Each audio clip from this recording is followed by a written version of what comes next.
এখানে বলেছে the first giving discount d% on its mark price and then the another discount having the same nominal value.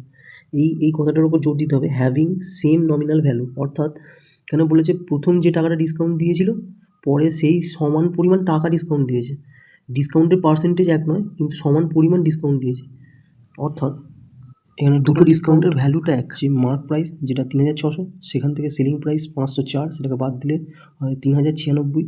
যেহেতু এখানে দুটো equal discounts তাই total ডিসকাউন্টসটাকে 2 দিয়ে ভাগ করে দিচ্ছি, যেটা বেরোচ্ছে এটা। তাহলে ডিসকাউন্ট পার্সেন্টেজ এটা থেকে